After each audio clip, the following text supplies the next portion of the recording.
শুনে ভাই খেলা তো ফাইনাল। বুঝছি তো, খেলা তুমি ফাইনাল খেলাই দিছো, এখন আসল কথাই আসো। আসল কথাই তো, আমি তো সব কষ্ট করে সব রেডি করে দিলাম। এই যে 3 তলাটা আমার, আর এই 3 তলা তোর। আচ্ছা হইলো। আর ওই যে উবের যে সেগুনের বাগানটা ওটা আমার, আর বর্ধনের বাগানটা তোর।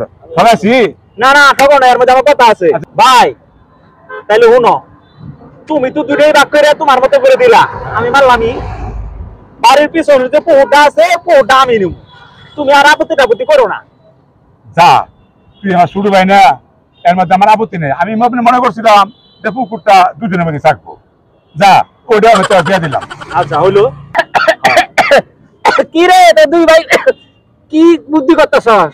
না আব্বা, ওই যে দেখ আমাদের সম্পত্তি লিখে দিলাম দুই বাইরে, ওরে আর কি আমরা ওরা দেয়া দিলাম যে ভাগ ভাগ করে এটা এটা নিলাম আর কি। এই সবকিছু আমরা দুই ভাইয়ে ভাগ টাগ করে নিয়ে নিছি। তাহলে ভাই এখন আব্বার কি করবা? কে আব্বা 3 মাস তোর ঘর খাবো, আর 3 মাস পর আমার ঘর হইলো। 3 মাস 6 মাস। 6 মাস আমি কি করবো? কে ভিক্ষা করে খাবা?